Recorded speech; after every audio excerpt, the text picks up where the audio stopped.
Ang walang kapantay na martial god, unang yugto. Kabanata 156, pag-atake ng enerhiya. Bumaba ang nakangiting binata patungo sa arena at bahagyang tumango kay Linfang. Pagkatapos ay sinabi niya, ako ang magre-referee sa laban ng buhay at kamatayan, ngunit hindi ko alam kung may tumututol sa akin bilang referee. Nagulat si Linfang. Napakabait at pala kaibigan ng binata sa kanyang mukha. Siya ay may isang mainit na ngiti sa kanyang mukha, at nagbigay siya ng banayad na impresyon. Siya ay perpekto sa referee. Walang makapaniwalang may masamang balak siya nang makita ang binata. Kahit na hindi siya kilala ni Linfang, naisip niya na tila siya ay isang perpektong referee. Ang bituka ni Linfang ay nagpaisip sa kanya na maaaring may mali. Ito ay masyadong perpekto upang posibleng maging totoo. Ako ay sumasang-ayon sa ganyan. Sabi ng bata, marangal at mayamang magsasaka. Mukha siyang nagulat. Nagulat si Mufan nang marinig niya ang kanyang kaibigan. Hindi kilala ni Mufan ang binata na kalalabas lang. Gayunpaman, ang binata na nagmungkahi na maging referee ay kailangang magkaroon ng mataas na katayuan. Kung hindi, hindi tatanggapin ng kaibigan niya. At saka, hindi niya kayang kontrahin ang batang marangal na cultivator kahit na gusto niya. Ano naman sayo? Tanong ng binata kay Linfang. Tumiti siya at idinagdag. Huwag kang mag-alala, sisiguraduhin ko iyon inilapat ang mga patakaran at maaari kayong magkaroon ng patas na labanan. Sisiguraduhin ko rin na walang darating na mang-uusig sa iyo pagkatapos ng labanan. Ang ganda ng mga salita. Si Linfang ay mukhang nag-iisip. Sinusubukan niyang hulaan kung sino ang binatang iyon, ngunit wala siyang ideya. Sigurado si Linfang na ang binata ay may napakataas na katayuan at hindi isang ordinaryong tao. Sige, dahil sa ganoong paraan, maaari mong iripiri ang laban natin. Sabi ni Linfang habang tumatango. Kahit na may impresyon si Linfang na ito ay masyadong perpekto para maging totoo at may nangyayari sa likod ng mga eksena, pumayag pa rin siya. Kung siya ay may mataas na katayuan, hindi siya magmumungkahi na mag-referee at pagkatapos ay lalabag sa mga patakaran. Mawawalan siya ng mukha. At hindi na iyon kailangan. Salamat. Sabi ng binata habang nakangiti at tinatango ang ulo sa napakagalang na paraan. Tumingon si Linfang, tumingin kay Mufan at sinabi, pwede ba? Tinitigan ni Mufan ang mga mata ni Linfang ngunit wala siyang makita sa loob maliban sa lamig at kalmado. Walang kahit kititing na pagkabalisa. Umalis ang lalaking namamahala sa hola. Magkaharap sina Mufan at Linfang sa hola. Si Linfang ay mukhang kalmado at walang takot. Itinaas ni Mufan ang kanyang ulo at paikot-ikot nagtanong. Ako si Mufan, estudyante ng Holy Courtyard ng Zuyu, gusto mo bang sabihin sa akin ang iyong pangalan? Duomi. Sabi ni Linfang nang hindi nag-iisip. Sa sandaling iyon, si Lin Chen at Lin Hong ay namangha. Duomi. Bakit parang pamilyar ang pangalan na iyon? Ang kanyang pangalan ay nakakagulat na Duomi. Bumalik sa Yangzhou City, isinuot din ni Linfang ang master ang iyon nang ipakilala niya ang kanyang sarili bilang Duomi. Linfang. Bulong ni Lin Hong. Nagkataon lang na hindi makapaniwala si Lin Hong na magkaibang tao sila. Hindi ito maaaring si Linfang. Sabi ni Lin Chen habang umiiling. Kung si Linfang, paano siya mananatiling kalmado habang nasa tabi natin? Mahinahon pa niya kaming sinulyapan ng ilang beses. Bukod pa rito, hindi mahina si Linfang ngunit sa Yangzhou City, kamakailan lamang ay nakalusot siya sa unang Lingchi layer. Imposibleng nakapasok siya sa ikalimang Lingchi layer sa loob ng kalahating taon. Mayroong 4 na layer na pagkakaiba sa pagitan ng una at ikalimang Lingchi layer at ito ay isang malaking pagkakaiba. Ang karamihan sa mga tao ay nangangailangan ng mas maraming oras upang makamit ang isang bagay na tulad nito. Kung ang isang tao ay nakalusot sa 2 layer ng Lingchi sa loob ng wala pang isang taon, tiyak na sila ay isang mahusay na henyo. Ngunit kahit na ang pinakadakilang cultivation henyo sa mundo ay hindi kailanman makakalusot sa 4 na layer ng Lingchi sa loob ng 6 na buwan. Tumango si Lin Hong nang marinig niya si Lin Chen. Hindi kailanman magiging handa si Linfang na lumaban sa 5th level na Demonic Fire Lion.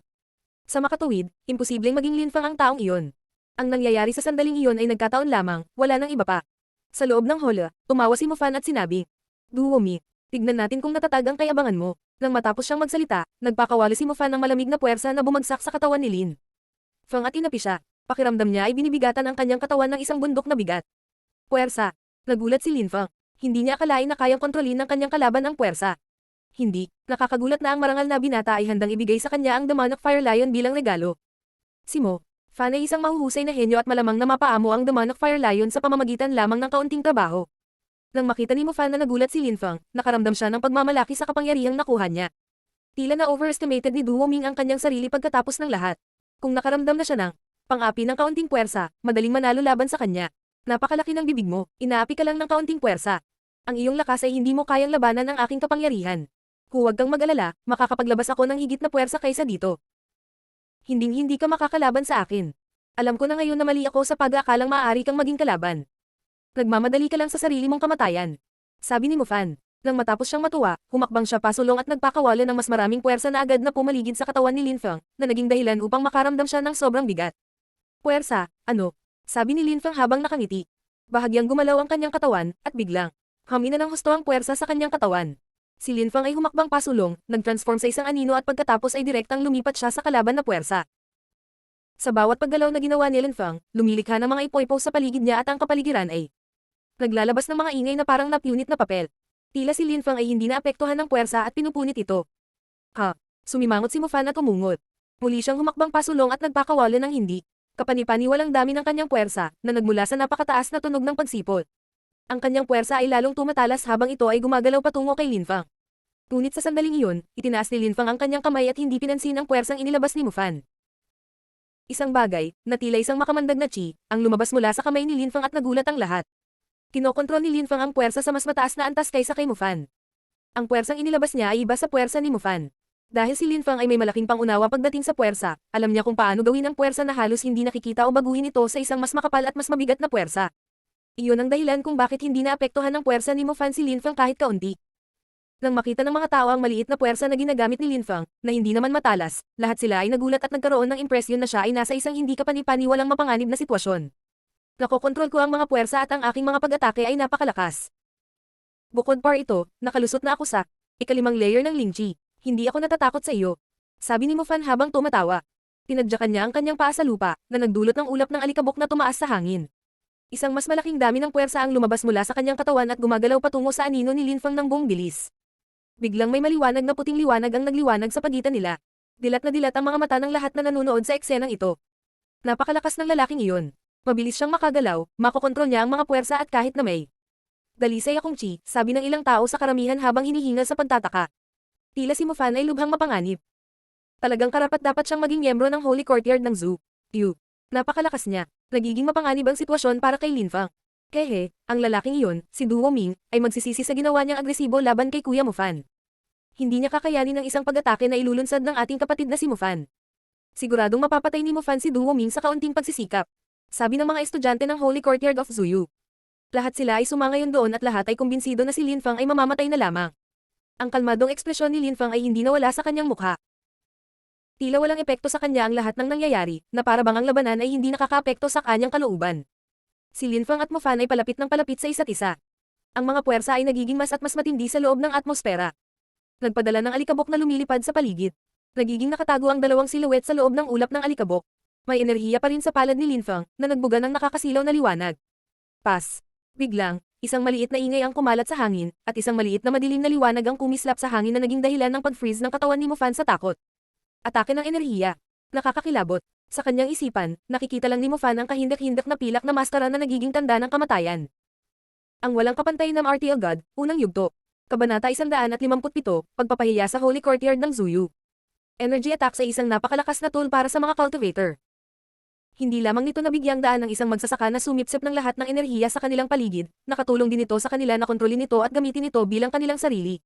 Ang pag-atake ng enerhiya ay hindi kapani-paniwalang mahina at hindi mukhang mapanganib, ngunit sa katunayan, ito ay napakalakas. Ang puwersa ni Mufan ay na-absorb ng energy attack ni Linfang. Ang lahat ng enerhiya sa kapaligiran ay nagsasama-sama at nagdaragdag sa kapangyarihan ni Linfang. Paano siya makakalaban niya? Sa sandaling iyon, naunawaan ni Mufan na maaaring gumamit si Linfang ng isang pag-atake ng enerhiya, kaya naman hindi siya naapektuhan ng kanyang mga pag-atake. Ang isang cultivator ng ikalimang layer ng Lingchi na maaaring magsagawa ng mga pag-atake ng enerhiya ay higit na malakas. Nakakatakot. Naisip lang ni Mufan ang pag-atras at pagtakas nang makita niya ang pag-atake ng enerhiya. Isang ulap ng alikabok ang lumitaw sa paligid ni Mufan at nagsimula siyang umatras ng buong bilis. Huli na, sabi ni Linfang sa nakakatakot na malamig na tono. Gumalaw si Linfang na parang anino at ang kanyang kamay ay nagmamadali patungo sa katawan ni Mufan. Boom! Isang napakalaking ulap ng alikabok ang lumitaw sa paligid ng hola. Ang pag-atake ng enerhiya ni Linfang ay tumama sa katawan ni Mufan sa isang kisap mata, napunit ang katawan ni Mufan at humantong sa kanyang agarang kamatayan. Ang mga tao ay nagtataka kung ano ang nangyayari sa loob ng hola. Wala silang makita sa ulap ng alikabok na nakapalibot sa hola. Ang mga estudyante ng Holy Courtyard ng Zuyu ay kinakabahan na nakatingin sa ulap ng alikabok at sinusubukang makita kung ano ang nangyayari sa loob. Ang lalaking iyon, si Duo Ming, ay naglakas loob na maging agresibo at mayabang. Dapat ay patay na siya. Ngayon, nakakahiya na hindi natin makita ang kanyang katapusan sa pamamagitan ng alabok. Sabi ng isa sa mga estudyante ng Holy Courtyard ng Zuyu, na nagpatunay sa mga iniisip ng lahat tungkol sa labanan. Walang nag-aalala tungkol sa pagkatalo ni Mufan laban sa isang taong walang background. Tama iyan. Paano makikipagkompetensya ang isang tao, na walang kakilala, sa isang henyo ng Holy Courtyard ng Zuyu na kayang kontrolin ng mga puwersa at nakalusot sa ikalimang Lingchi layer? Gayunpaman, hindi nila alam na ang taong iyon ay si Linfang, at madali niyang natatabunan si Mufan. Hindi nila kailanman ilalagay sa kanilang mga mata ang mga tulad ng mga karaniwang tao. Brother Mufan, binabati kita sa iyong tagumpay. Sabi ng batang marangal na estudyante ng Holy Courtyard of Zuyu. Kumbinsido siya na si Mufan ang nanalo sa labanan. Kung matalo siya, lahat ng estudyante ng Holy Courtyard ng Zuyu ay mawawalan ng mukha. Paano naging posible para kay Mufan na matalo sa isang walang tao? Huwag kang masyadong excited. Sabi ng malamig at walang pakialam na boses na nagmumula sa hola. Namangha ang lahat, at nararamdaman nila ang pagtibok ng kanilang mga puso sa kanilang mga dibdib. Isang taong walang determinasyon na ipagsapalaran ang kanilang buhay sa landas ng paglilinang. Ang isang taong, umaasa sa katayuan at inuuna ang kanilang sarili kaysa sa iba pang mga magsasaka. Hindi kailanman magiging malakas. Sabi ng boses na nagmumula sa ulap ng alikabok, na unti-unting kumukupas hanggang sa si Linfang na lang ang makikitang nakatayo sa hola. Dahan-daang lumingon si Linfang. Ang katawan ni Mufan ay nakahandusay sa lupa sa isang kakilakilabot na kalagayan.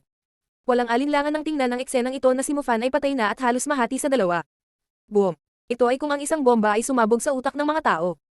Bumibilis ang tibok ng kanilang mga puso. Ang resulta ng labanan ay ganap na naiiba sa kanilang inaasahan. Nanalo si Lin Fang. Hindi pa nila narinig ang tungkol sa taong ito noon at nakasuot siya ng silver mask para itago ang kanyang mukha. Ngunit kailangan lang niya ang kanyang mga kamay na walang awang pumatay ng isang henyo ng Holy Courtyard ng Zuyu sa isang strike. Kalmado pa rin ang mga mata ni Lin Fang at panay pa rin ang kanyang emosyon. Alam na niya ang resulta ng labanan mula pa noong una. Nawala si Mufan. Ang bawat estudyante ng Holy Courtyard ng Zuyu ay nakadilat sa gulat. Hindi sila makapaniwala sa mga resulta ng labanan, lalo na si Linfang ay nangangailangan lamang ng isang solong hubad na welga upang patayin si Mufan. Kehe, ang isang henyo ng Holy Courtyard ng Zuyu ay katumbas lang ng ganito, nakikita ko, sabi ni Linfang na walang pakialam. Lahat ng tao mula sa Holy Courtyard ay nakaramdam ng galit sa kanilang mga puso. Paulit-ulit silang napahiya sa kanyang mga salita. Pinahiya lang ni Linfang ang mga estudyante ng Holy Courtyard ng Zuyu sa sukdulan at sa gayon ay hindi direktang napahiya ang buong Holy Courtyard. Kung ang mga henyo ng Holy Courtyard of Zu ay hindi rin malakas, paano pa ito magkakaroon ng pagkakataon na makilala bilang pinakamalakas na institusyon? Ang mga estudyante ng Holy Courtyard ng Zuyu ay may masamang ekspresyon sa kanilang mga mata na hindi nakakagulat kung sila ay magliyab at magliyab. Ikaw ay mapalad na manalo, yun lang. Kaya hindi ka dapat maging mayabang ng ganyan. Sabi ng maharlika at mayamang binata, na ikinagulat ni Linfang. Paano naging posible na maging hindi ka panipani walang kahihiyan? Sige, susubukan ba natin ulit ang swerte ko? Baka ikaw na ang susunod na bumaba at kalabanan ako. Sabi ni Linfang habang nakataas ang ulo para tingnan ang binata. Gulat na gulat ang binata. Nang makita ni Linfang na hindi sumasagot ang binata, nagpatuloy siya. Sa palagay ko bilang isang estudyante ng Holy Courtyard ng Zuyu, napakahina mo para lumaban sa akin. Pumunta ka at ibuka mo ang iyong maruming bibig sa ibang lugar. Galit na pinandilatan ng batang marangal na estudyante si Linfang. Bawat isa sa inyo ay patuloy na nagyayabang tungkol sa kung gaano kayo kalakas at kalakas, ngunit kapag kayo ay nasa isang tunay na labanan, hindi ninyo kayang tiisin ang isang pag-atake. Madalas mong ay advertise kung gaano kahusay ang Holy Courtyard ng Zuyu, ngunit umaasa ka sa mga mahihinang tao na lumalaban sa mga ring battle. Talagang walang hiya kayong lahat. Sabi ni Linfang na hindi pinansin ang ekspresyon ng binata at pagkatapos ay nagpatuloy. Ngunit naiintindihan ko na kailangan ninyong magkaroon ng kaunting prestihiyo. Kailangan mong papaniwalan ang ibang tao na ang Holy Courtyard ng Zuyu ay maimpluwensyahan at makapangyarihan. Ngunit malinaw sa nangyari na ang Holy Courtyard ay alam lamang kung paano magpakita ng palabas. Si Lin Chen ay nanatiling nakatitig kay Linfang. Ang mga salita ng taong ito ay matalas. Ang kanyang mga salita ay pumatay sa lahat ng pag-asa ng mga diskarte sa publisidad na magkaroon ng anumang tagumpay para sa Holy Courtyard. Nagtataka ang lahat kung bakit labis na kinasusuklaman ng binata na ito ang Holy Courtyard ng Zuyu na direktang makagambala sa kanilang mga pagsisikap sa publisidad. Ang palakaibigang binata ay nakatitig kay Linfang at binibigyang pansin ang bawat galaw at detalye ng kanyang katawan. Nakakapasok lang siya hanggang sa ikalimang layer ng Lin Chi at maaari na siyang magsagawa ng mga pag-atake ng enerhiya.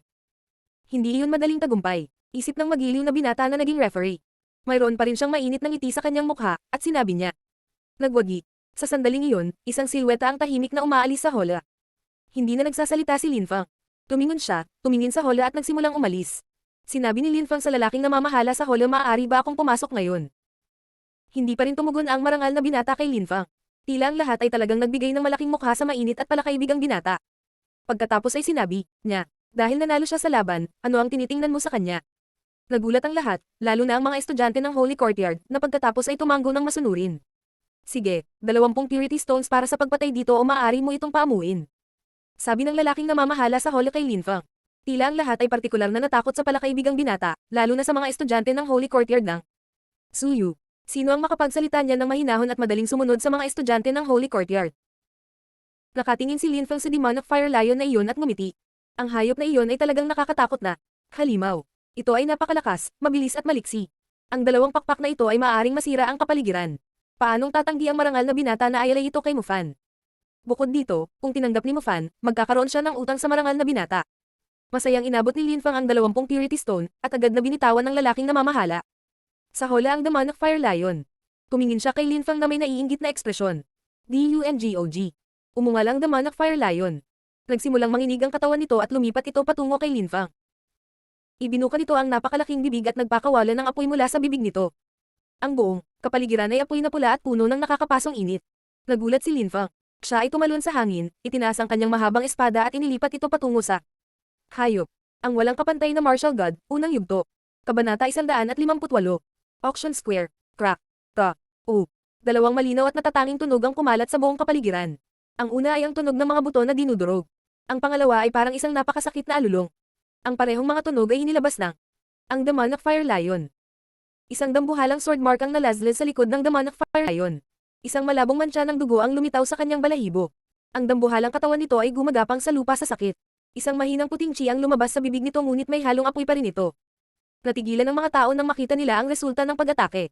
Kahit na si Linfang ay napakalakas, paanong ang napakalakas na ikalimang antas na Ling Demon of Fire Lion ay hindi makatiis ng isang pag-atake? Mula sa kanya, medyo nagulat din si Linfang ngunit kaagad, isang malaking ngiti ang lumitaw sa kanyang mukha. Talagang, kawili-wili ang labanang ito. Kaya ito ang plano sa lahat ng panahon, ang leon ay hindi makatiis ng isang suntok. Mula sa isang kalaban. Salamat sa regalo mo, talagang pinahahalagahan ko ito. Sabi ni Linfang habang nakataas ang ulo at nakatingin sa marangal na estudyante sa viewing platform. Tinutuya siya ni Linfang na puno ng tuwaang mga mata. Ang Demon of Fire Lion ay nakakagulat na hindi nakayanan ng isang pag-atake at mayroon lamang isang paliwanag sa dahilan nito. Pinahina na nila ang Demon of Fire Lion bago pa man magsimula ang labanan. Inihanda nila ang mahinang hayop na ito bilang isang regalo para kay Mufan, kung gayon ay madaling matalo ito ni Mufan. Isang estudyante ng Holy Courtyard ng Zuyu na tinalo ang napakalakas na mabangis na hayop sa isang welga, gaano karaming prestihiyo ang makukuha ng institute mula sa gayong tagumpay. Magulo ang iniisip ng lahat. Nataranta sila dahil walang nangyari ayon sa plano. Natalo ni Linfang ang Demon of Fire Lion. Pinaamo ni Linfang ang halimaw habang si Mufan ay binawian ng buhay sa isang strike. Naunawaan ni Linfang kung bakit ang namamahala sa hola ay tumingin sa kanya ng may inggit kanina. Alam niya na ang sadyang hamina na hayop na ito ay magiging pag-aari ni Linfang. Nang marinig niya na nagpapasalamat si Linfang sa kanya, mukhang naiinis ang marangal na estudyante. Ang kanyang ekspresyon ay hindi kapani-pani walang pangit. Mahuhulaan ng sinuman na pinahinan niya ang halimaw upang makuha niya ang tagumpay sa pabor ni Mufan.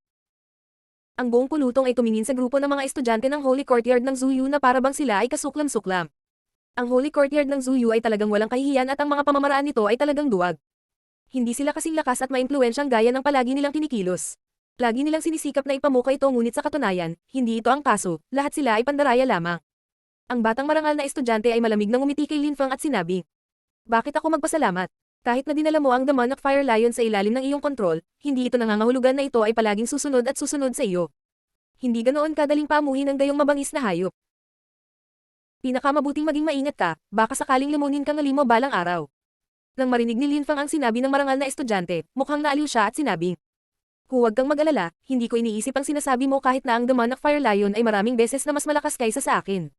Nang matapos siyang magsalita, pinuntahan ni Linfang ang lalaking namamahala sa hola at sinabing, "Kaya ang Demon of Fire Lion na ito ay pag-aari ko na ngayon, tama ba?" "Oo nga." Sabi ng lalaki na tila hindi nag-aatubili na ibigay ito, ngunit hindi na hinintay ni Linfang na marinig ang sagot.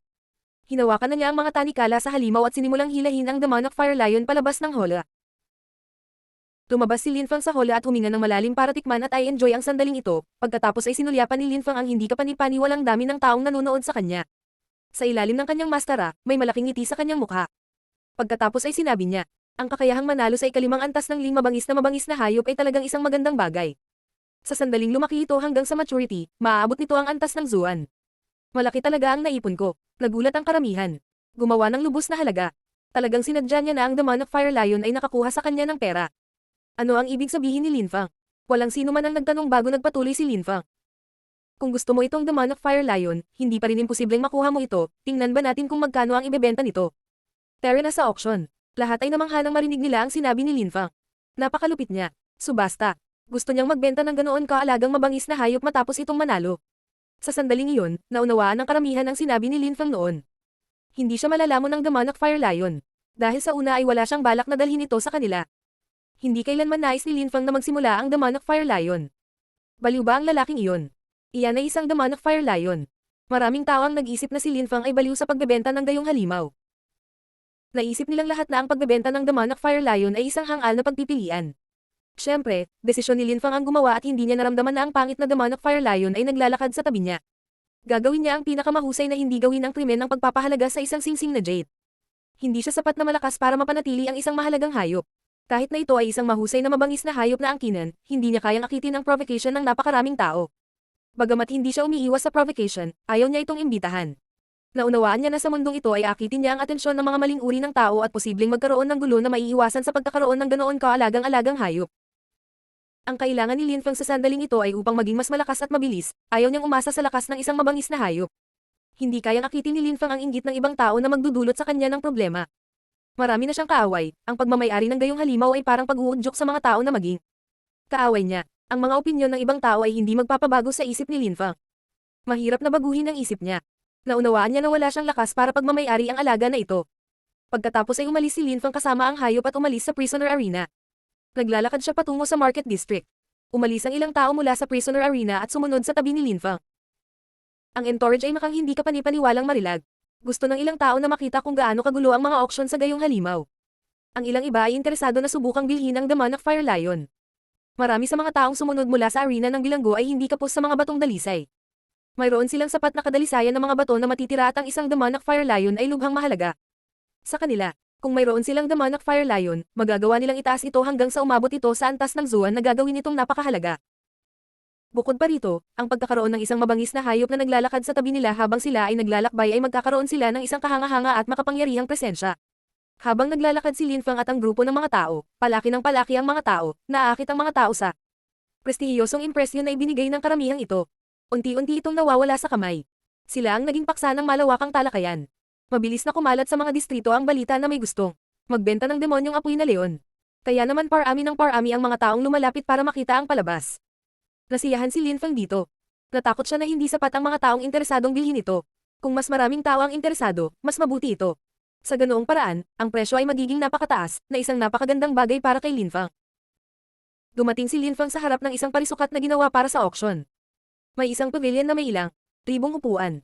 Ang lugar ay hindi kasing laki ng teritoryo ng prisoner arena na nararamdaman kapag nagbigay ng maaliwalas ang lugar na ito tumitingin sa tanawin. Maaaring panoorin ng mga tao ang mga auction habang inihahain ang tsaa at magpasya kung gusto nilang bilhin ang mga kayamanan o hindi. Nang makita ni Linfang ang lugar na ito, ngumiti siya at naglakad patungo dito. Nang malapit nang dumating si Linfang sa auction square, isang grupo ng mga tao ang lumitaw sa kanya. Harapan na nagpahinto sa kanya. Ang isang tulad mo ay hindi maaaring magkaroon ng isang Demonic Fire Lion. Malamig na sabi ng isang batang lalaki habang nakatitig kay Linfang. Tumingin si Linfang at walang pakialam na sinabi. Kung ako sa inyo, guys, aalis ako sa impyerno at lalayo ako rito.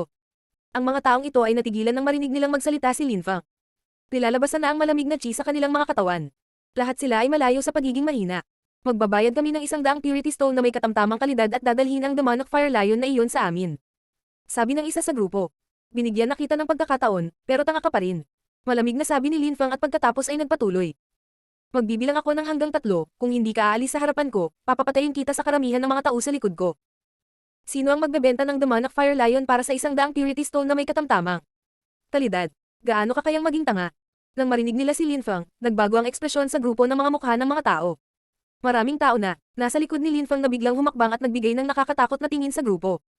Sabik sila sa grupo na, subukan sila. Isa, nagsimulang magbilang si Linfang. Sa sandaling iyon, mas maraming tao ang nagsimulang sumulong mula sa karamihan. 2, patuloy ni Linfang. May kakaiba siyang ngiti sa labi nang mapansin niyang hindi nagre-react ang mga taong ito. Ang mga mata ni Linfang ay biglang nagpahayag ng pamatay na layunin na nagpagulat sa grupong humaharang sa kanyang daanan. Tandaan mo, hindi pa ito tapos. Pananakot ng pinuno ng mga lalaking nakaharang sa daanan saka nagsimulang umalis ang grupo nila. Tulad ng inaasahan, hindi mo tinatanggap ang aking mabuting kalooban, grupo ng mga tanga. Malamig na sabi ni Linfang at pagkatapos ay dinagdag. Sa susunod mong buhay, alamin kung paano gamitin ang iyong utak at tandaan na huwag pagbantaan ng isang tao na nagpakita lamang sa iyo ng isang mahusay na kabaitan. Paanong may maglakas loob na subukan at kunin ang aking Demonic Fire Lion para sa 100 purity stone na katamtamang kalidad. Patayin ng lahat ng mga taong ito dahil sa pananakot sa akin at maglalaan ako ng 100 medium purity stones para sa iyo kahit sino pa ang manalo sa auction. Malamig na sabi ni Linfang. Siya ay lubos na kalmado gaya ng dati, ngunit ang ekspresyon sa mga mukha ng mga taong hamarang sa daan ay biglang nagbago ng husto. Ang walang kapantay na martial god, unang yugto. Kabanata 159, Noble Cultivator Sitang. Si Linfang ay nakatingin sa lahat ng mga bangkay sa lupa gamit ang kanyang normal na kalmadong ekspresyon. Binigyan na sila ni Linfang ng pagkakataong umalis noong sinubukan nilang takutin siya at bilhin ang Demonic Fire Lion. Ngunit kahit na pagkatapos na magpakita ng awa sa kanila, naglakas loob silang pagbantaan siya. Dahil napagpasyahan nilang gawin siyang kaaway, wala nang ibang pagpipilian kundi patayin sila o magdulot sila ng mas malaking kaguluhan sa hinaharap. Kung tungkol kay Linfang, hindi na niya kinailangan pang gumalaw ni isang daliri. Ang isang simpleng pangungusap ay sapat na upang gumawa ng maraming tao na sumulong upang patayin sila. Maraming tao ang nakinig kay Linfang na iniisip na kung sila ay manalo sa auction, tiyak na babawasan ni Linfang ang presyo para sa kanila. 100 mga bato ng kadalisayan ng daluyan ng kalidad ay hindi rin maliit na halaga. Malinaw na isasantabi ni Linfang ang daang purity stone na may katamtamang kalidad para sa kanila, kahit sino pa ang nanalo sa auction. Maraming malalakas na cultivator sa loob ng Imperial City. Isip ni Linfang habang nakatingin sa lahat ng tao sa paligid niya. Marami sa kanila ang nakalusot na sa ikapito o ikawalong layer ng Lingchi. Mayroong ilang mga tao sa ikasyam na layer ng Lingchi. Hindi sila masyadong magarbo sa pananamit, ngunit kaya nilang pumatay ng ibang mga cultivator na parang mga asong gala. Nagpatuloy si Linfang sa paglalakad patungo sa auction pavilion kasama ang kanyang Demonic Fire Lion. Isang pebble street ang itinayo patungo sa pavilion. Ang mga tao sa bawat katayuan ay malayang makakalakad sa pebble road na iyon. Dumating si Linfang sa isang daanan sa loob ng pavilion. Sa pagitan ng dalawang hagdanan, may isang magandang babae na naroon upang tulungan ang mga bisita. Pulang-pula ang mukha niya at mukhang sariwa at kaakit-akit. Nakasuot siya ng napakabiwitsang na damit. Napakagandang pakiramdam ni Linfang na makita ang napakagandang babae. Maaari ba kitang tulungan, sir? Tanong ng magandang babae sa gitna nang makita niyang dumating si Linfang kasama ang Demonic Fire Lion. Nakangiti ito sa kanya at tinatanggap siya gaya ng ginagawa niya sa sinumang customer. Mukhang friendly siya at ang sarap pakinggan ng boses niya. Oo, kaya mo, gusto kong ibenta itong Demonic Fire Lion. Sabi ni Linfang habang nakangiti pabalik sa kanya na may palakaibigang saloobin. Ang magandang babae ay tumingin sa Demonic Fire Lion, ngumiti at sinabi, "Pakisuyong sundan mo ako." Pagkatapos ay ginawa ng magandang babae si Linfang na sundan siya sa daanan. Ang mga tao na nakaupo sa sitang platform sa loob ng pavilion ay biglang nakakita ng isang Demonic Fire Lion na dumating kasama si Linfang. Natulala sila. Panay ang tingin nila kay Linfang. Baka gusto ng lalaking iyon na ibenta ang kanyang Demonic Fire Lion. Hindi pinansin ni Linfang ang mga nasa sabik na tao sa loob ng karamihan, at sa halip, binigyan niya ng pansin. Ang kapaligiran sa loob ng pavilion at naisip na ang lugar ay tila napakainit at komportable. Tila ito ay espesyal na ginawa upang maging komportable at komportable ang mga tao. Sa dulo ng sipi, may yugto kung saan ibebenta ang mga bagay. May isang set ng mabibigat na kortina sa gilid ng stage. "Sir, sa ganitong paraan, pakiusap." Sabi ng magandang babae nang makarating sila malapit sa mataas na stage. Nagpatuloy siya at pumunta sa likod ng mga kortina. Ngunit nang dumating sila sa likod ng mabibigat na kortinang ito, may iba pang mga kortina at ang pagdaan. Sa mga ito ay humantong sa isang lugar na nakatuon sa mga taong naglagay ng mga bagay para sa auction. "Master Rong, ang batihing sir na ito ay gustong magbenta ng Demonic Fire Lion." Sabi ng magandang babae sa isang matandang lalaki. Nakatayo na ang matanda nang pumasok si Linfeng sa backstage ng auction pavilion.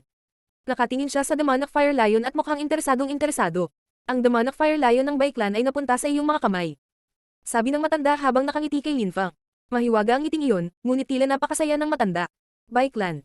Sabi ni Linfang. "Oo, ang Prisoner Arena ay pag-aari ng Baiklan." Sabi ng matanda habang nakangiti. Ang kanyang ngiti ay lubhang kakaiba, na naging dahilan ng kakaibang pakiramdam ni Linfang nang makita ito. Ngayon ay may katuturan. Ang Baiklan ang tanging may-ari ng Prisoner. Ito ang dahilan kung bakit tinawag nila si Baizi na Young Master at iyon din ang dahilan kung bakit nagpadala sila ng ilang tao sa Celestial Academy para hulihan ako. Ngunit kung ang binata na nakadilaw na damit ang kasama ni Baizi o alinmansa, mga taong nagtatrabaho sa Prisoner Arena, kinasusuklaman ko silang lahat. Isip ni Linfang. Iniisip niya kung ano ang kaugnayan ng lahat ng taong iyon at ng marangal na estudyante na gustong mag-alok dito kay Mufan. Alam niyang konektado silang lahat, ngunit hindi niya alam kung paano. Hehe, narinig ko na maraming miyembro ng Baiklan ang pumunta sa Celestial Academy at napatay. Maging, si Baizi ay napatay nang sumama siya sa mga miyembrong iyon. Parang hindi naman infinite ang lakas nila. Maaga o huli, tiyak na masasaktan nila ang maling tao. Sabi ng matanda. Isang liwanag ang bumungad sa kanyang mga mata. Ang kanyang mga mata ay tila naglalahad na may alam siya na hindi niya sinasabi. Halos sigurado si Linfang na ang maliit na lungsod na ito sa loob ng Imperial City ay mayroon lamang isang may-ari. At na ang maraming mga distrito nito ay nahahati sa pagitan ng maraming angkan na nasa direktang kompetisyon sa ekonomiya. Halimbawa, ang mga may-ari ng Auction Square na ito at ang mga may-ari ng Prisoner Arena ay nasa direktang kompetisyon. Ang mga may-ari ng Prisoner Arena ay malamang na kumikita ng mas maraming pera kaysa sa mga auction. Mayroon ka bang partikular na kahilingan tungkol sa auction? Tanong ng matanda habang nakatingin kay Linfang at saka nagpatuloy. Halimbawa, ano ang pinakamababang presyo na handa mong tanggapin? O tatanggap ka lang ba ng ilang partikular na bagay para sa isang palitan? Ang mga dalisay na bato ay mabuti. Sagot ni Linfang. Sige, sa panahon ng auction, posibleng may mga taong gustong gumamit ng ibang mga produkto para magbid. Tatanggapin namin ang mga item na iyon at pagkatapos ay i-convert ang mga ito sa mga purity stone na katumbas ng kanilang economic value. Pagkatapos, kukuha kami ng maliit na transaction fee mula sa kabuuan. Sige. Maaari mo bang ilagay ang 100 purity stone na may katamtamang kalidad pagkatapos ng auction at ibigay ito sa mga taong iyon sa karamihan? Nangako ako sa mga taong iyon sa karamihan na ibibigay ko ito sa kanila para sa kanilang tulong. Sabi ni Linfang. Walang problema. Sabi ng matanda habang tumatango. Pagkatapos ay iniabot niya ang isang gintong kung saan nakasulat ang buong kontrata, kay Linfang. Pagkatapos ay sinabi niya kay Linfang. Kapag tapos na ang auction, bumalik ka rito at ibigay ang sheet na iyon para matanggap ang iyong mga pure stone. Sige. Sabi ni Linfang habang tumatango-tango at saka umalis. Tumiti ang magandang babae kay Linfang at sinabi, Sir, maraming magagandang produkto ang ating auction. Market. Maaari kang magpahinga at tingnan kung ano ang aming inaalok. Kung interesado ka, maaari ka ring magbid sa mga item. Siyempre. Sabi ni Linfang habang nakangiti. Hindi niya kailangan ng babaeng iyon para sabihin iyon sa kanya. Malinaw na magtabid siya kung interesado siya sa isang bagay. Sir, sa ganitong paraan, pakiusap. Sabi ng magandang babae habang ipinapakita si Linfang sa available na upuan. Marami nang nakaupo at nanunood ng mga auction. Bukod dito, napansin ni Linfang na marami sa mga tao doon ay nakasuot ng mastara. Lahat sila ay nagtatago ng kanilang mga pagkakakilanlan tulad niya. Walang gustong kilalanin at ipaalam sa ibang tao ang kanilang katayuan sa lipunan. Bakit mo ako dinala dito? Naguguluhang tanong ni Linfang, dahil maliwanag na lugar ito para sa mayayamang bisita. Ginoo, dito nakaupo ang ating mga natatanging panauhin at lahat ng marangal na magsasaka ay nakaupo din sa lugar na ito. Tanging ang mga nagdadala sa amin ng mahahalagang bagay upang ibenta o may mataas na katayuan sa lipunan ang pinapayagang umupo sa loob ng lugar na ito. Nag-aalok ito ng pinakamahusay na view ng mga auction para sa lahat ng aming iginagalang na mga kliyente. Paliwanag ng magandang babae kay Linfang. Napakatamis at banayad ng boses niya. Napakasarap niyang pakinggan kaya maraming tao ang matigang makinig sa kanyang mga paliwanag. Mga marangal na cultivator. Isip ni Linfang habang tumatawa. Hindi nakakagulat na maraming tao ang nakasuot ng maskara. Hindi nila naramdaman na makilala sila ng ibang tao kapag bumibili mula sa auction. Iyon ay magiging masyadong abala. Ang mga hindi nakamaskara ay mga ordinaryong tao lamang. Nang lumakad si Linfang patungo sa kanila, lahat ay napatingin sa kanya at agad na hindi siya pinansin. Sir, upo po kayo dito. Sabi ng magandang dalaga sabay turo sa isang upuan na magagamit. Tumanggo si Linfang at umupo doon. Medyo maganda ang upuan na pinili ng magandang dalaga para sa kanya. Nakikita niya ang lahat sa isang sulyap mula rito.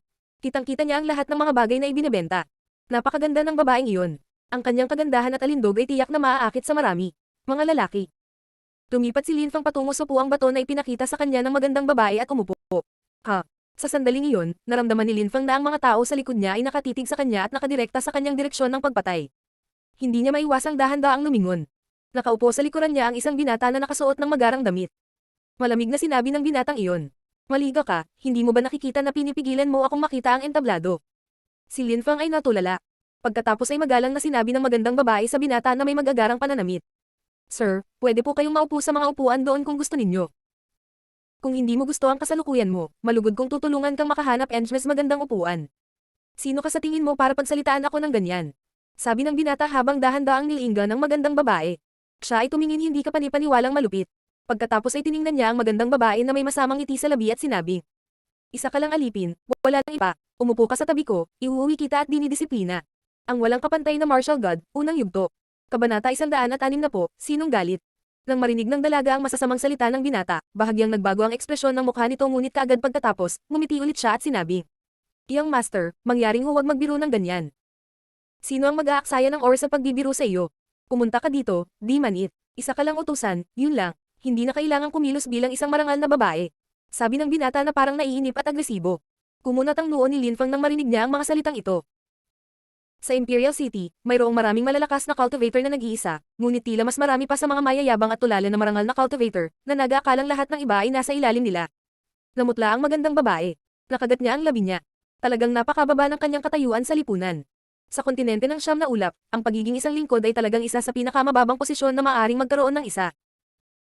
Ang kanyang trabaho ay salubungin lamang ang bawat panauhin na may malaking ngiti na palakaibigan, ang kanyang katayuan ay mas malapit sa isang alipin kaysa sa isang maharlika.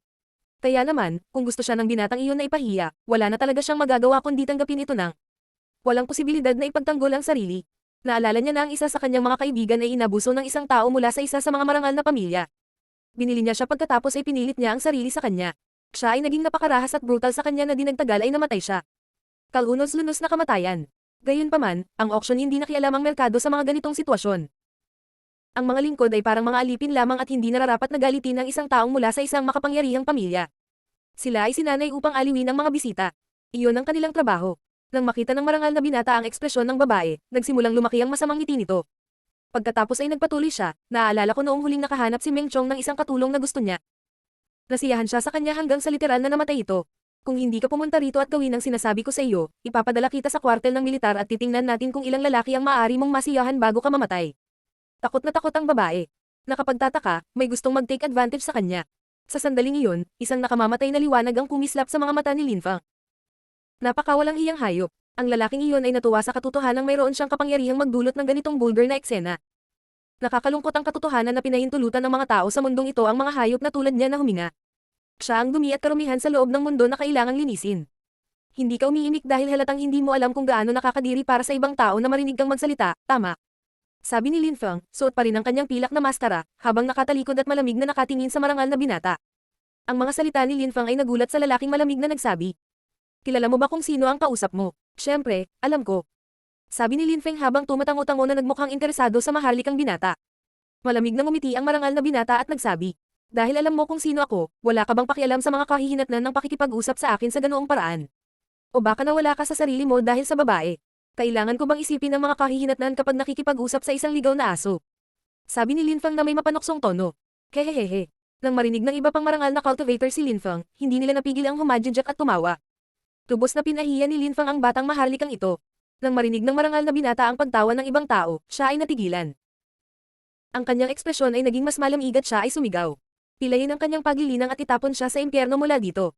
Ngayon dalhin ang babae dito. Sige. Ang isang taong nakaupo sa tabi niya ay tumayo at naglakad patungo kay Linfang. Nakasuot ng simpleng kulay abong robang mukhang malamig na lalaking iyon. Tirik na tirik ang kanyang tindig. Isang satset na tunog ang lumalabas sa kanyang katawan habang siya ay gumagalaw. Natigilan si Linfang nang makita niya ang lalaki na inilunsad ang kanyang sarili patungo kay Linfang dahil malinaw na may intensyon siyang pumatay. Ang chi na pinakawalan niya sa kanyang katawan ay parang ang nakamamatay na chi na pinakawalan ng mga tropang militar. Naalala niya noon na nang magsalita ang marangal na binata ay binanggit niya ang kwartel ng militar. Hindi kaya may background siya sa militar. Teka, sabi ng isang malakas na boses ng sandaling iyon na nagpatigil sa lalaking nakasuot ng kulay abong damit at napalingon sa nagsalita. Sa sandaling iyon, isang siluet ang lumapit at sinabi sa binata. Iyang Master Meng, lahat ng naririto ay isang kilalang panauhin na nakikilahok sa aming auction. Sa makatuwid, sa loob ng teritoryo ng ating pamilihan, dapat kong tiyakin na ligtas ang lahat. Mangyaring sundin ang aming mga patakaran. Sa abala. Siyempre, kung interesado ka sa babaeng iyon, maaari ko siyang ibigay sa iyo at pagkatapos ay magagamit mo siya ayon sa gusto mo. Ang taong dumating ay sobrang magalang na naging dahilan upang ang binata ay biglang tumingin muli. Hindi magandang ideya na mawalan ng mukha ang mga tagapamahala ng auction. Kung tutusin, napakataas din ng kanilang katayuan. Isipin mo ang iyong sarili na maswerte. Malamig na sabi ng marangal na binata kay Linfang. Hindi niya maatik si Linfang sa palengke ngunit sa sandaling umalis siya, sisiguraduhin niyang matuturuan siya ng magandang aral. Maaring lumapit sa akin ang babaeng aliping iyon. Ipapatikim ko sa kanya ang aking matigas na pamalo. Sa harap ng lahat ng tao rito. Sabi ng binata na lalong nagpamutla sa dalaga. Nawalan na siya ng pag-asa. Hindi niya akalain na isang simple at inosenteng pangungusap ang maglalagay sa kanya sa ganito kahirap na sitwasyon. At saka, hindi naman siya nagkamali, pwede sa ibang lugar umupo ang binata kung hindi niya gusto ang una niyang upuan at nag-alok itong tulungan siya. Ngunit sa mundong ito, ang pagiging tama o mali ay hindi mahalaga, ang lakas ay mahalaga. Maaari, gawin ng mga masasamang magsasaka ang gusto nila hanggat mayroon silang lakas o katayuan na gawin ito. Sige, sabi ng manager. Pagkatapos ay tumingin siya sa magandang babae at sinabi. Hindi mo ba narinig ang? Sinabi ni Young Master Meng. Bakit hindi ka pa pumunta sa tabi niya? Takot na takot ang magandang babae, nanginginig lang siya. Hindi niya alam kung ano ang mangyayari sa kanya.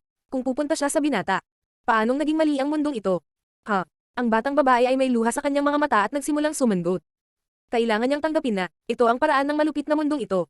Nagsimula na siyang maglakad palapit sa binata. Nang makita iyon ng marangal na binata, sumili ang masamang ngiti sa kanyang mukha.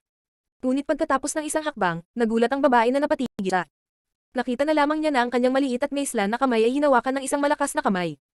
Ng lalaki, na pumipigil sa kanya na makagalaw pa. Dito ka umupo sa tabi ko. Malamig na sabi ni Linfang na ikinagulat ng magandang babae.